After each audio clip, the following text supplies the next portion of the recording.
అదే RTV app వార్తల్ని క్షణాల్లో చదివే అవకాశం ఉంటుంది. ఒక న్యూస్ పేపర్, ఒక టెలివిజన్ ఛానల్ మీ చేతుల్లో ఎప్పుడూ ఉంటాయి. विभाजन के उस दौर में बहुत कुछ खोकर भारत आना और यहाँ जीवन के हर क्षेत्र में उपलब्धियां हासिल करना ये सामान्य बात नहीं है. अभावों और संघर्षों से ऊपर उठकर कैसे ऊंचाइयों को हासिल किया जा सकता है, उनका जीवन ये सीख भावी पीढ़ी को देता रहेगा. एक नेक इंसान के रूप में, एक विद्वान अर्थशास्त्री के रूप में और रिफॉर्म्स के प्रति समर्पित लीडर के रूप में उन्हें हमेशा याद किया जाएगा. एक अर्थशास्त्री के रूप में उन्होंने अलग अलग स्तर पर भारत सरकार में अनेक सेवाएं दी. एक चुनौतीपूर्ण समय में उन्होंने रिजर्व बैंक के गवर्नर की भूमिका निभाई.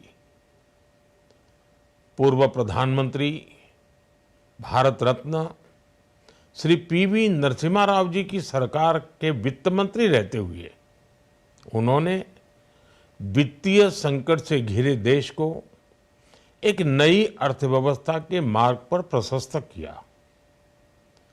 प्रधानमंत्री के रूप में देश के विकास में और प्रगति में उनके योगदान को हमेशा याद किया जाएगा. जनता के प्रति, देश के विकास के प्रति उनका जो कमिटमेंट था उसे हमेशा बहुत सम्मान से देखा जाएगा.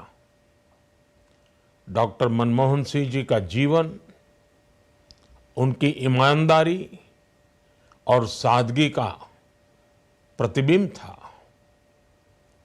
वो विलक्षण सांसद थे.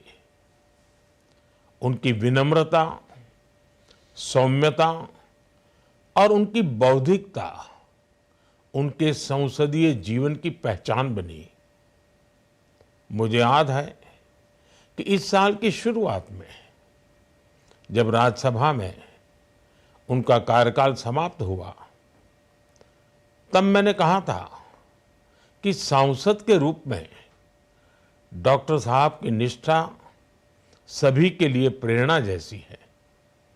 सत्र के समय अहम मौकों पर वो व्हीलचेयर पर बैठकर आते थे, अपना संसदीय दायित्व निभाते थे.